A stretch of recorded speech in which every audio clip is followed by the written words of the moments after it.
Ya, bismillahirrahmanirrahim. Assalamualaikum warahmatullahi taala wabarakatuh. Waalaikumsalam Ustaz. Waalaikumsalam warahmatullahi wabarakatuh.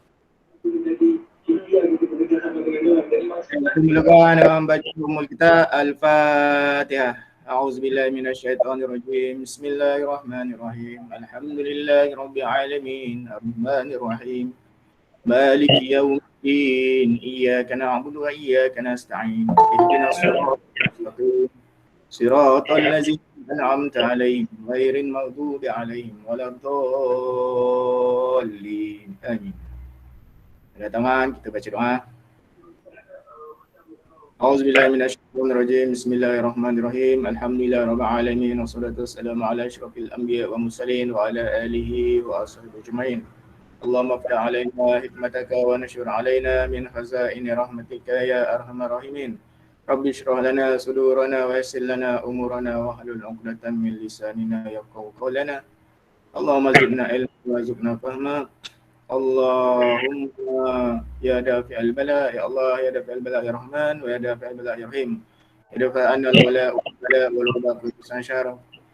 Fi baladina wa samin bundan muslimin amma innaka ala ma tasha'u qadir. Bismillahirrahmanirrahim. La yadurru ma'asmi syai'un fil ardi wa la fis sama'i wa huwas samiul 'alim. Na'udzu bi kalimatillahi tammati min syarri ma khalaq. Allahumma inna na'udzubika min jahdil bala, adarki syaqa, su'il qada, asyamatatil a'da. Hasbunallah ni'mal wakil, ni'mal maula, ni'mal nasir. Allahumma inna na'udzubika minal baras wal junun wal juzam wa min sayyi'il asqam. Allahumma khtim lana bil khatimah wa la tatim alaina bisu'il khatimah. Rabbana atina fid dunya hasanah wa fil akhirati hasanah wa qina azabannar. Sallallahu ala sayyidina Muhammad wa ala alihi wa sahbihi wasallam. Walhamdulillahi rabbil alamin. Baik, tutup mikrofon ya. Kamera buka tak apa. Kamera boleh buka. Mikrofon tutup supaya tak mengganggu. Dah ada kamera boleh buka kamera. Saya nak tengok muka-muka kamu ni. Boleh buka kamera?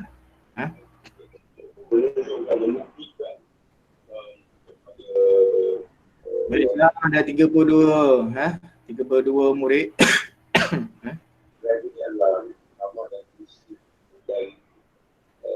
Kami cuma nak bertanya. Syamil Izzat boleh tutup mikrofon ya. Syamil Izzat tutup mikrofon ya. Buka kamera tak apa. Baik. Ya, InsyaAllah hari ini kita akan belajar tajuk baru dalam bidang hadis. Bidang hadis ya. Tajuk yang ke-9 ya. Dalam bidang hadis. Boleh rujuk ada buku teks ataupun paparan yang saya akan tunjukkan nanti. Sebelum tu kita lihat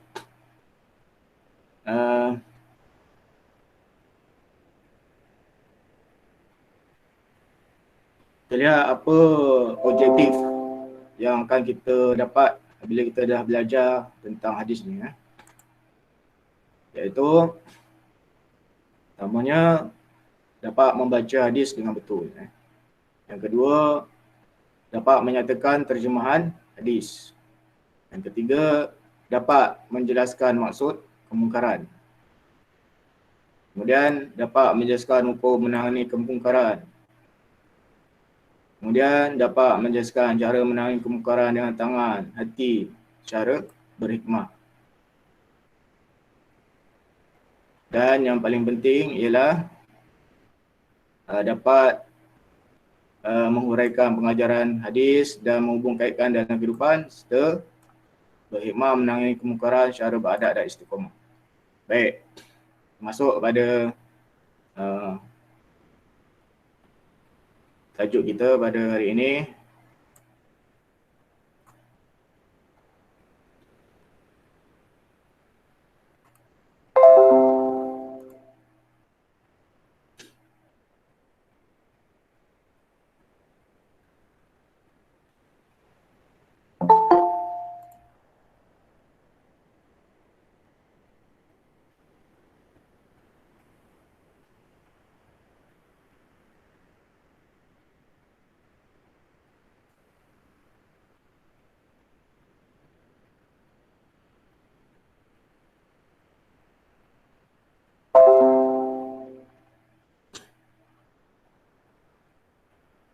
Okay, kita lihat muka surat yang ke-51 dulu.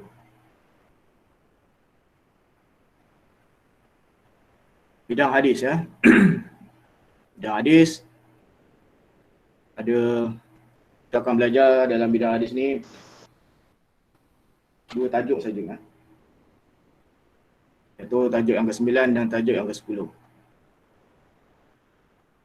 Kemudian kita baca ayat ayat Al-Quran berkaitan dengan hadis ni. Auzubillahi minasyaitonirrajim.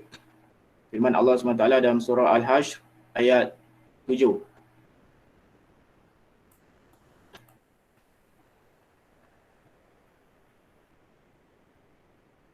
وَمَا آتَاكُمُ الرَّسُولُ فَخُذُوهُ وَمَا نَهَاكُمْ عَنْهُ فَانْتَهُوا.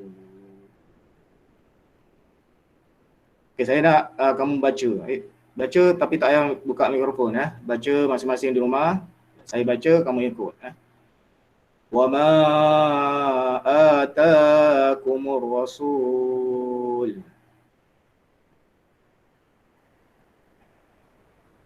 فَخُذُوهُ وَمَا نَهَاكُمْ عَنْهُ فَانْتَهُوا.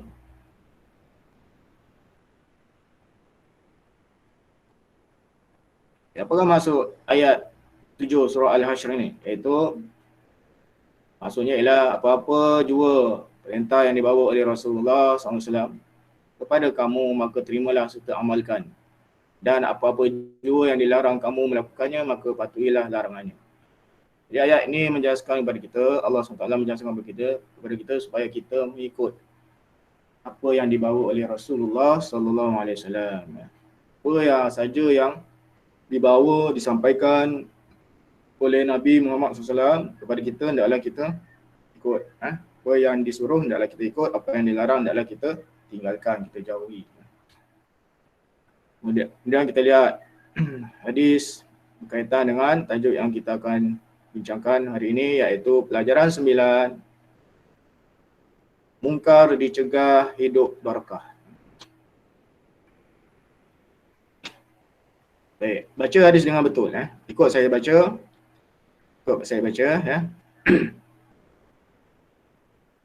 An Abi Sa'id Al-Khudri radhiyallahu an. Qala sami'tu Rasulullah sallallahu alaihi wasallam yaqul man ra'a minkum munkaran falyughayyirhu biyadihi fa illam yastati' ini fa illam yastati' qalbi wa zalika ad'aful iman. Saya buka mikrofon, tutup supaya tak mengganggu. Buka kamera tak boleh.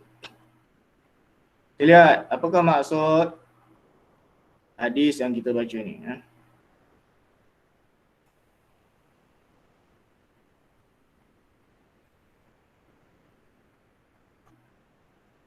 Okey.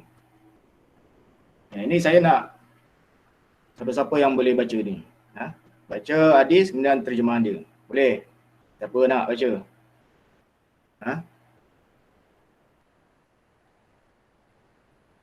Boleh buka mikrofon, baca. Cepat. Apa? Jafri Syahidin, boleh? Boleh baca? Jafri? Ustaz, ada 2 orang kat dalam Google Meet yang ni.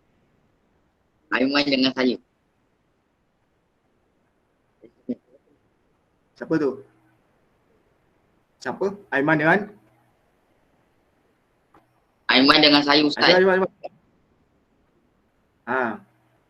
Zafri siapa? Zafri dia. Ayah saya. Ayah dia. Ayah dia. Kenapa dia guna email ayah kamu? Okey, tak apa. Siapa-siapa? Dua-dua boleh baca. Seorang dulu baca. Aiman. Saya lah Ustaz. Coba. Man mura'ai minkum munkaran. Siapa dalam kalangan kamu melihat sesuatu kemungkaran, wala Bagus. yughayyiru biyadi, maka hendaklah dia mengubahnya dengan tangannya. Fa in lam yastati fa bilisani, sekiranya dia tidak mampu, maka hendaklah dia mengubahnya dengan lidahnya. Fa in lam yastati fa biqalbi, sekiranya dia tidak mampu, maka hendaklah dia mengubahnya dengan hatinya. Wa zalika ad'afu iman, dan mengubah dengan hati itulah selemah-lemah iman. Okay, bagus. Okay, tutup mikrofon. Baik, kita lihat maksud hadis ni ya. Mara'a minkum munkaran. Siapa dalam kalangan kamu melihat satu kemungkaran, falyughayyiru biyadi, maka hendaklah dia mengubahnya dengan tangannya. Illam yastati' fa bilisani, sekiranya dia tidak mampu, maka hendaklah dia mengubahnya dengan lidahnya. Fa illam yastati' fa biqalbi, sekiranya dia tidak mampu, maka hendaklah dia mengubahnya dengan hatinya. Wazalika ad'aful iman, dan mengubah dengan hati itulah selemah-lemah iman.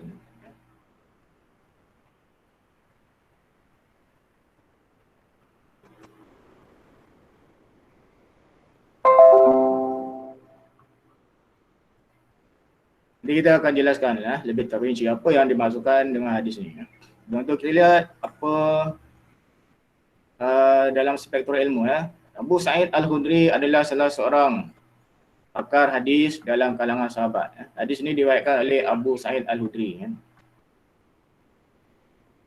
Dalam tingkatan 1 kamu ada belajar tentang hadis, iaitu tentang perawi orang yang meriwayatkan hadis. Jadi Abu Sa'id Al-Khudri adalah salah seorang perawi ataupun periwayat hadis. Beliau bukan salah seorang pakar hadis dalam kalangan sahabat Nabi. Nama penuhnya ialah Sa'id bin Malik bin Sinan. Beliau berasal daripada kaum Ansar, suku Bani Khazraj. Beliau memeluk Islam sejak kecil. Beliau pernah menjadi mufti di Madinah dan wafat di sana pada tahun 74 Hijrah. Ini sejarah ataupun latar belakang perawi hadis. Orang yang meriwayatkan hadis, orang yang menerima hadis daripada Rasulullah SAW, iaitu Abu Sa'id Al-Khudri. Adalah seorang sahabat Nabi SAW. Baik. Kita lihat. Apakah yang dimasukkan dengan kemungkaran? Apakah yang dimasukkan dengan kemungkaran? Mungkar pada bahasa ialah perbuatan atau perkataan yang dianggap buruk oleh akal yang sihat.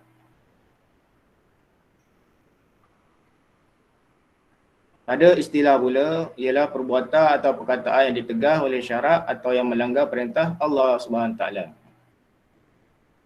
Perbuatan mungkar dapat dicegah dengan iman yang kuat. Iman dapat ditingkatkan melalui amal ibadah seperti solat yang khusyuk. Oleh itu, kita hendaklah berusaha melaksanakan ibadat wajib dan memperbanyak ibadat sunat serta membersihkan hati dengan berzikir kepada Allah Subhanahu Wa Taala. Firman Allah SWT dalam surah Asy-Syams ayat 8 hingga 10. A'udzubillahi minasyaitonirrajim. Fa'alhamaha fujuraha wa taqwaha. Qad aflaha man zakkaha wa qad khaba man dassaha. Apa maksudnya? Maksudnya ialah serta mengilhamkannya untuk mengenal jalan yang membawa kejahatan dan yang membawa kepada takwa. Sesungguhnya berjayalah orang yang menjadikan dirinya bersih dengan iman dan amal soleh. Dan sesungguhnya tampalah orang yang mengotori dirinya dengan kekotoran maksiat. Baik. Kemungkaran Mungkar ni maksudnya perbuatan atau perkataan yang ditegah oleh syarak. Syarak iaitu Allah, hukum Islam. perintah Allah SWT.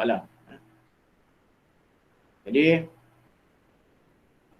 mungkar adalah suatu perkara yang patut kita elakkan. Perkara yang mungkar hendaklah kita elakkan, jauhi.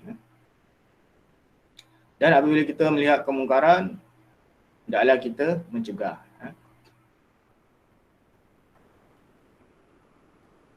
Dalam spektrum ilmu, firman Allah Ta'ala dalam surah Shaf ayat 82 hingga 83. A'udzubillahi minasyaitonirrajim. Di situ dijelaskan tentang tipu daya iblis. Tipu daya iblis. Apakah dia iblis? Iblis ialah ketua kepada syaitan, kan? Firman Allah Ta'ala di dalam surah As-Saff, surah Shaf ayat 82 dan 83 ni. A'udzubillahi minasyaitonirrajim.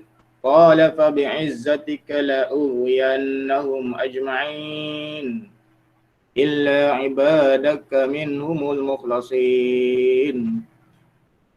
Iblis berkata, demi kekuasaanmu, wahai Tuhanku, aku akan menyesatkan mereka kecuali hamba-hambamu yang dibersihkan daripada sebarang kedurhakaan dan penyelewengan. Jadi siapa yang melakukan kemungkaran, maka dia telah mengikut jejak langkah iblis.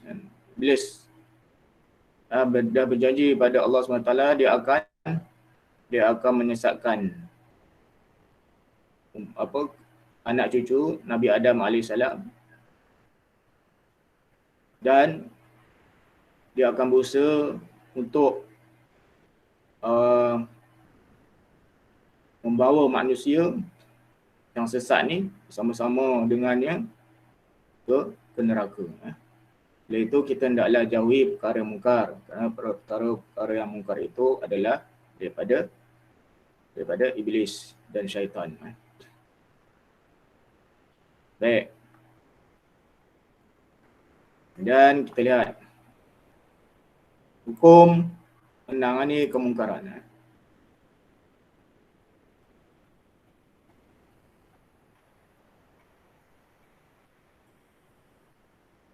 Hukum menangani kemungkaran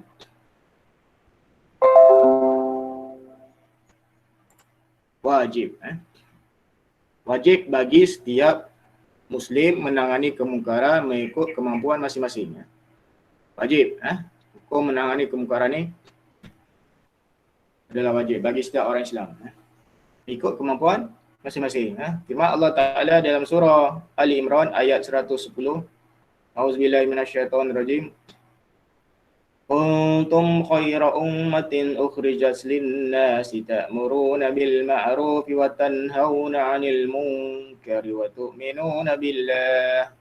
Walau amana ahlul kitab lakana khairan lahum minhumul mu'minuna wa aktsaruhumul fasiqun. Kamu wahai umat Nabi Muhammad SAW adalah sebaik-baik umat yang dilahirkan bagi faedah umat manusia, kerana kamu menyuruh berbuat segala perkara yang baik dan melarang daripada segala perkara yang salah, iaitu buruk dan keji. Serta kamu pula beriman kepada Allah dengan sebenar-benar iman. Dan kalaulah ahli kitab, iaitu Yahudi dan Nasrani, itu beriman sebagaimana yang semestinya, tentulah iman itu menjadi baik bagi mereka. Tetapi antara mereka ada yang beriman dan kebanyakan mereka ialah orang yang fasik. Jadi ayat ini menjelaskan kepada kita tentang keistimewaan umat Nabi Muhammad SAW. Kita ada umat Nabi Muhammad SAW. Kita ni umat yang terbaik. Kenapa Allah Ta'ala sebut kita umat yang terbaik? Sebab apabila kita melakukan amal ma'ruf, nahi mungkar. Sebab kita menyeru kepada kebaikan, mencegah kepada kemungkaran.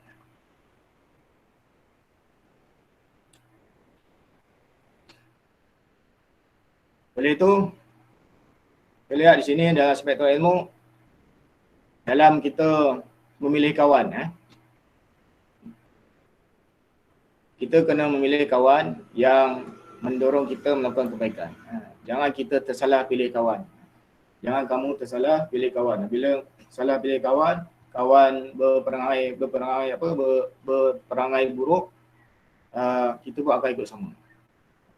Iaitu kena memilih kawan yang betul-betul, yang boleh membawa kita ke arah kebaikan. Firman Allah Ta'ala dalam surah Al-Anfal ayat 25. A'udzubillahi minasyaitonirrajim. Wattaqu fitnatan la tusibanna alladhina zalamu minkum khassah wa'lamu annallaha syadidul iqab. Dan jaga dirimu daripada siksaan yang tidak hanya menimpa orang-orang yang zalim sahaja antara kamu secara khusus. Ketahuilah bahawa Allah sangat berat siksaan. Jadi ayat ni menjelaskan kepada kita tentang pentingnya kita menjaga hubungan kita sama manusia, dan apabila kita tahu ada sahabat kita ataupun kawan kita melakukan kemungkaran, hendaklah kita cegah, kerana bila tidak dicegah, kemungkaran tu dia juga akan membawa bala kepada kita, kan? Membawa bala kepada kita. Baik. Dalam hadis ini diterangkan cara menangani kemungkaran. Dalam hadis yang kita baca tadi, dijelaskan cara menangani kemungkaran. Kemungkaran perlu ditangani secara berhikmah, iaitu menggunakan pendekatan yang betul. Sesuai dan berkesan dengan ini, pelaku akan lebih mudah menerima teguran dan bersedia meninggalkan kemungkaran tersebut. Firman Allah Ta'ala dalam surah An-Nahl ayat 125. A'udzubillahi minasyaitonirrajim.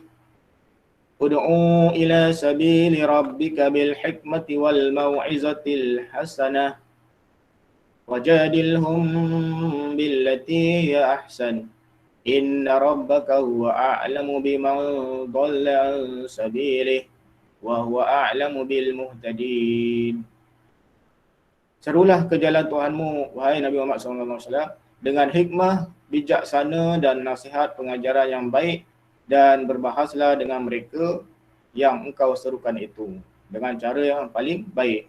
Sesungguhnya Tuhanmu dialah jua yang lebih mengetahui akan orang yang mendapat hidayah petunjuk. Di ayat ini menjelaskan kepada kita tentang cara kita nak mengajak orang melakukan kebaikan adalah cara hikmah, cara bijaksana, kan? Nak menyuruh kepada kebaikan dan mencegah kemungkaran itu dengan cara berhikmah, dengan cara bijaksana. Dengan cara macam mana? Dengan cara tiga perkara. Tiga cara. Kita akan bincangkan lebih detail lagi, iaitu cara menangani kemungkaran.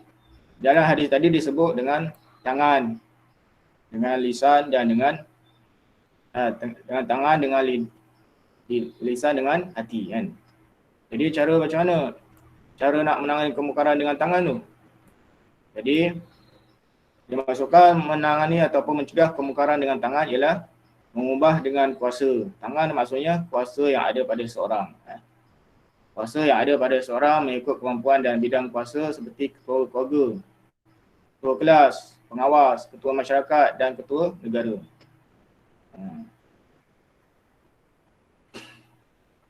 Jadi mencegah kemungkaran dengan tangan tu maksudnya dengan kuasa yang ada. Betul lah. Dekat rumah, kamu sebagai abang, kan? Kamu ada adik-adik, kan?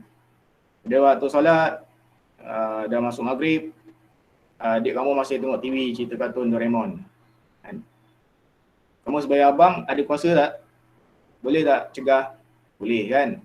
Tutup TV, suruh adik kamu ambil wuduk, solat sama. Dengan tangan lah tu maksudnya. Kemudian dengan lisan mencegah ataupun menangani kemungkaran dengan lisan, iaitu dengan menegur, menasihati atau melaporkan kemungkaran sama ada secara lisan atau tulisan. Dekat sekolah, contohlah dekat sekolah, kamu nampak ada kawan ataupun ada orang isap rokok, isap vape dalam tandas. Kamu nak buat apa? Kamu kena buat laporan lah. Jumpa dengan cikgu ataupun guru disiplin, bagi laporan. Cikgu, saya tadi nampak ada budak isap vape dalam tandas, siapa nama dia. Kan? Jadi ataupun kalau boleh nasihatkan, terus nasihatkan pada dia kan, bagi nasihat. Kemudian cara yang ketiga mencegah kemungkaran iaitu dengan hati. Hati iaitu membenci dan menjauhi kemungkaran tersebut. Berazam untuk tidak melakukannya dan berharap serta berdoa agar pelakunya diberi hidayah untuk bertaubat. Benci kan. Nampak kawan kita isap wave, kita benci kan. Ada rasa benci. Itu cara mencegah kemungkaran dengan hati. Tapi kalau sebaliknya kita terikut pula, tu bukan mencegah kemungkaran, tu jadi sama-sama melakukan kemungkaran. Ataupun nampak kawan apa lagi, buka laman web porno kan, kita tak mampu nak cegah dengan tangan kerana handphone tu handphone dia, ataupun nak bagi nasihat pun tak mampu sebab dia lebih tua daripada kita. Kita sekadar di hati kan. Maksudnya kita tak suka dia buka laman web pornografi tu kan. Contoh jangan pula kita terikut, sama-sama tengok. Itu sama-sama membuat kemungkaran.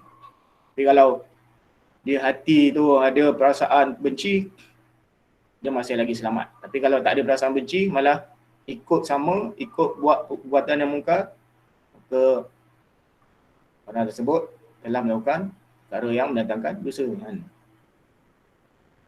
Di antara tiga ni yang paling lemah imannya adalah dengan hati. Mencegah dengan hati adalah selemah-lemah iman kan. Maksudnya bila kita setakat membenci dalam hati, masih lagi iman kita belum meningkat. Masih ada iman tapi lemah. Tapi sebaliknya bagi orang yang dia buat kemungkaran, iman dia dah tak ada. Iman dia dah bukan tak ada, bukan lemah, dah tak ada kan. Bila seorang tu buat kemungkaran, maka iman dia dah tercabut.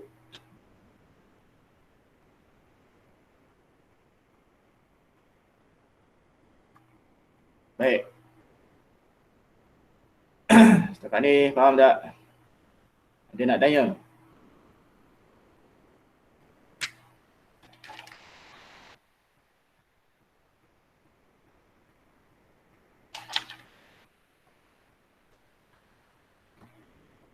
Putra Kashfi, faham tak? Jawab je. Kalau faham, jawab faham. Kalau tak, jawab tak. Faham ke tak? Fairuz Izhan, ada tak ni? Saya bukan nak tanya ke saya semua kamu nak jawab faham atau tak.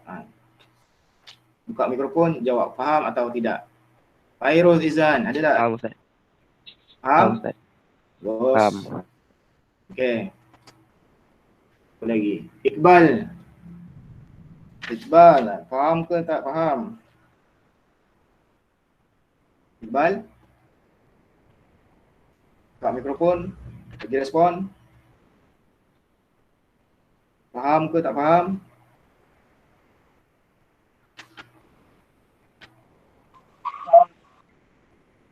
Okey. Kalau dah faham semua, kita lihat seterusnya iaitu hikmah menangani kemungkaran. Yang pertama, ada 3 hikmah. Yang pertama, dapat meningkatkan kualiti diri melalui nasihat dan teguran.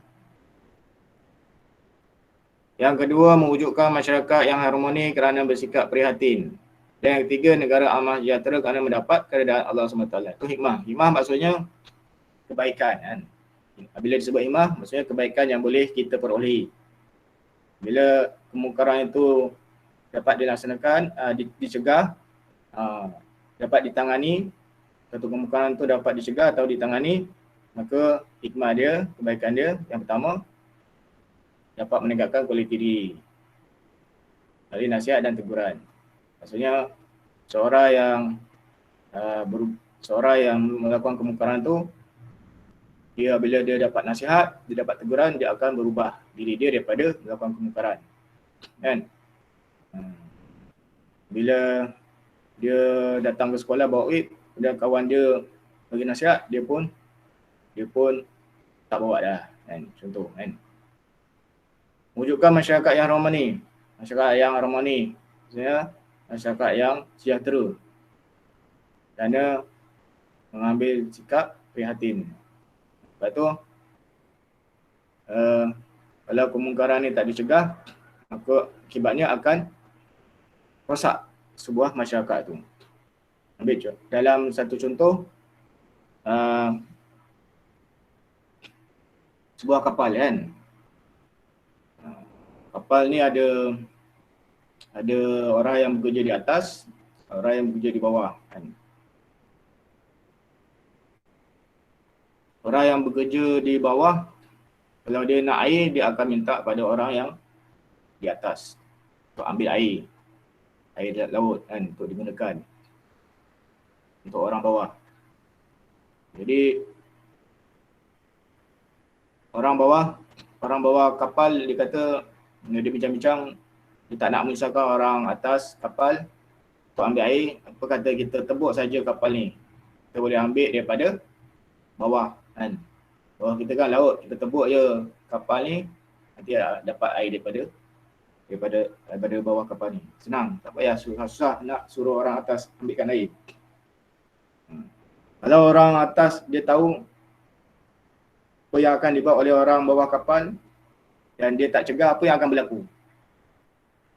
Kapal tersebut akan tenggelamlah, karam kan.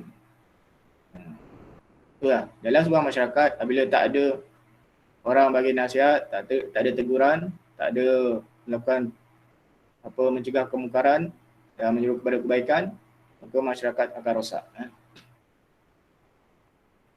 Dan yang ketiga, hikmahnya negara aman sejahtera kerana mendapat keredaan Allah. Yang penting kita dapat keredaan Allah. Allah Ta'ala redha. Allah Ta'ala redha dan akan menurunkan rahmatnya pada negara tersebut. Baik. Seterusnya, pengajaran hadis. Kita nak penghujung ni. Sebagai umat Islam, kita hendaklah mencegah kemungkaran dengan kuasa dan kemampuan yang ada, seperti menguatkuasakan undang-undang atau peraturan yang mampu dengan kuasa. Yang kedua, menangani kemungkaran secara lisan atau tulisan seperti menasihat dan teguran yang membina. Yang kedua dengan lisan atau tulisan kan. Bila nampak kemungkaran, kita ubah dengan cara lisan atau tulisan, iaitu dengan memberi nasihat, teguran. Yang ketiga, membenci kemungkaran dalam hati dan berusaha untuk menjauhinya. Yang ketiga, kita benci. Orang buat kemungkaran, kita rasa benci dan kita menjauhinya. Dan kita tak mahu kemungkaran tersebut berlaku pada diri kita, dan kita berdoa supaya orang yang melakukan kemungkaran tersebut kembali insaf dan sedar akan kemungkaran yang dilakukan dan taubat. Spektrum ilmu daripada Qais bin Abi Hazim radhiyallahu anhu berkata bahawa Rasulullah sallallahu alaihi wasallam bersabda, "Innan nasa idza ra'au zalima falam ya'khuzu ala yadayhi aw syakka an ya'ammahumullah bi'iqabi min." Sesungguhnya bila manusia melihat kemungkaran tetapi tidak mengubahnya dengan tangan, hampir-hampir Allah menurunkan azab kepada mereka. Sini nak memberitahu kepada kita, dalam hadis ni penting mencegah kemungkaran tu dengan kuasa, dengan tangan. Kalau orang yang ada kuasa dia tak mencegah dengan kuasa yang dia ada, dia biarkan saja, maka Allah Ta'ala akan turunkan azab. Bala lah kan. Bala. Lepas tu orang yang ada kuasa, dia hendaklah gunakan kuasa yang dia ada untuk mencegah kemungkaran. Kan? Itulah dalam kelas. Kan? Satu kelas ada kuasa, pengawas ada kuasa kan. Dalam satu kelas tu, semua murid-murid dalam kelas tu buat bising kan. Dan ketua kelas tak buat apa-apa. Akan jadi huru-hara jadinya kelas tersebut. Jadi ketua kelas ada peranan dia mencegah supaya tidak datangkan perkara yang boleh mengganggu ketenteraman kelas lain, sebagai contoh. Baik, habis kita lihat aktiviti.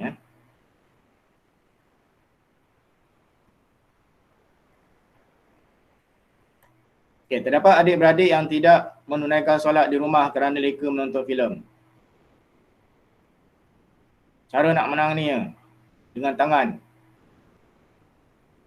Dengan tangan maksudnya macam tadi saya bagi contoh, matikan TV tu. Dengan lisan bagi nasihat. Dengan hati benci, tak suka apa yang dibuat. Murid tingkatan 3 membuli murid tingkatan 1. Apa yang kamu perlu buat? Dan bila nampak ada murid tingkatan 3 dia buli tingkatan 1, kamu tingkatan 2. Kamu nampak murid tingkatan 3 dia buli budak tingkatan 1. Kamu nak buat apa? Dengan tangan. Kalau badan kamu lebih besar daripada badan budak tingkatan 3 tu, kamu boleh tolong dia kan, cegah dia. Tapi kalau badan kamu kecil, budak tingkatan 3 tu lebih besar, tak boleh dengan tangan, lisan, nasihat. Boleh bang, buat macam ni kan. Ataupun yang ketiga dengan hati. Hati benci, tak suka tengok orang kena buli kan. Tapi kalau tak ada tiga-tiga perkara ni, malah dia suka pula tengok orang kena buli. Dia tengok, suka kan. Tak ada iman. Orang yang dia suka orang lain buat kemungkaran, lepas tu dia tak ada iman lah. Lepas tu kemungkarannya ada perasaan benci. Tak suka. Lihat kemungkaran, mencegah kemungkaran dengan hati ni adalah selama-lama iman. Baik. Untuk soalan penilaian saya nak kamu buat latihan penilaian ni dalam buku tulis. Pertama, nyatakan terjemahan kalimah berikut. Mungkaran, fabilisani, ad'aful iman, biyadi. Kemudian jawab soalan yang kedua, apakah maksud kemungkar? Dia semua dalam buku ada. Yang ketiga, nyatakan 2 contoh kemungkaran. Apakah hukum mencegah kemungkaran? 5, jelaskan cara menangani kemungkaran yang dituntut dalam hadis. Ada 3 cara tadi. Yang keenam, terangkan 2 hikmah menangani kemungkaran. Hikmah tadi ada 3, kamu kena buat 2 saja. Uraikan 2 pengajaran hadis. Kemudian soalan kebat. Amalkan apakah yang akan berlaku sekiranya kemungkaran tidak dibendung. Apa yang akan berlaku kalau kemungkaran tak dibendung. Dan yang soalan yang ke-9 juga soalan kebat. 17,303 anak tidak sah taraf didaftar 2009. Tahun 2009 seramai 17,303 bayi yang lahir, bayi anak luar nikah. Jadi dalam kenyataan ini soalan dia apa? Uraikan cara menangani gejala tersebut. Macam mana nak mengatasi masalah ni kan? Itu soalan kebat. Soalan kebat kamu kena buat dalam bentuk esei ataupun dalam bentuk renggan dalam kurang-kurangnya 4 baris. Boleh buat soalan, jawab latihan penilaian ni soalan 1 hingga soalan 9 dalam buku tulis. Kemudian soalan dalam modul. Modul kamu semua dah dapat kan? Soalan dalam modul latih tubi tu.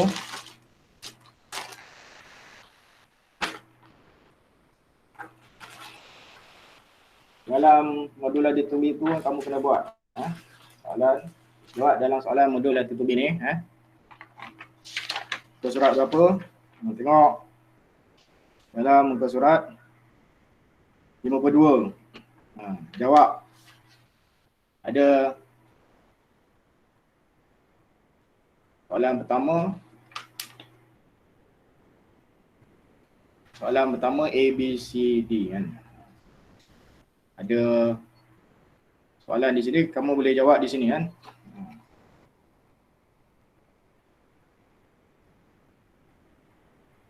Boleh? Ada masalah kan? Cuti lama ni. Lepas ni kita tak ada kelas kan. Minggu ni kita kelas sekali je, hari Senin. Hari Khamis tak ada dah. Hari Khamis dah cuti Tahun Baru Cina kan.